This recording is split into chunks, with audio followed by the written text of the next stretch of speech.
নমস্কার জানাই সবাইকে। যদি রোজ রোজ একই রকম চিকেনের রেসিপি খেয়ে ভালো না লাগে তাহলে এই রেসিপিটা একদম আপনার জন্য। এই রেসিপিটা করার জন্য প্রথমে আমি কড়াইয়ে তেল গরম করে গরম মশলা ফোড়ন দিয়ে কুচি পেঁয়াজ দিয়ে একটু নাড়াচাড়া করে ম্যারিনেট করে রাখা চিকেনগুলো দিয়ে দিয়েছিলাম।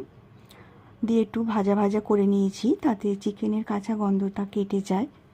তারপর ওর মধ্যে আদা রসুন পেঁয়াজ বাটা বড় চামচের 3 চামচ মতন দিয়ে কষাতে দিয়েছি। ততক্ষণে আমি এখানে একটা মশলা করে নিয়েছি।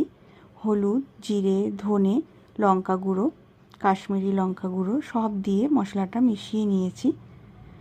যতটা চিকেনের পরিমাণ ঠিক ততটাই পরিমাণে মশলা এখানে দিতে হবে।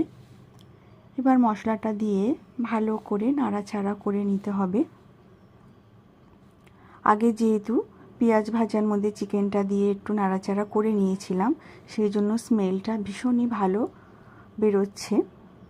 এই রান্নাটা একদমই নতুন ধরনের একটা রান্না। তারপর আমি এর মধ্যে কয়েক দানা চিনি আর পরিমাণ মতন লবণ দিয়ে আবারও ভালো করে নাড়াচাড়া করে নিয়ে মিক্সি ধোয়া জলটা দিয়ে দিয়েছিলাম। আদা রসুন পেঁয়াজ পেস্টের যে মিক্সি ধোয়া জলটা ছিল, আর আদা রসুন পেঁয়াজ পেস্ট করার সময় এর মধ্যে আমি 2টো কাঁচা লঙ্কাও দিয়ে দিয়েছিলাম। তারপর আগে থেকে করে রাখা গরম জল দিয়ে আমি রান্নাটা হতে দিচ্ছি কিছুক্ষণের জন্য। চিকেনটা আমি ম্যারিনেট করেছিলাম শুধুমাত্র লেবুর রস, লবণ আর একটু তেল দিয়ে 1 ঘন্টা মতন করে রেখেছিলাম। সাদা তিল আর পোস্ত দিয়ে যে পেস্টটা করেছিলাম, চিকেনটা প্রায় 80% কুকড হয়ে যাবার পর আমি সেই পেস্টটা দিয়ে ভালো করে নাড়াচাড়া করে চিকেনটা রান্না হতে দিয়েছিলাম।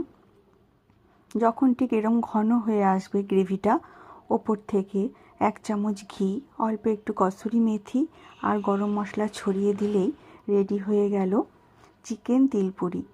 একদম অন্যরকম রান্না।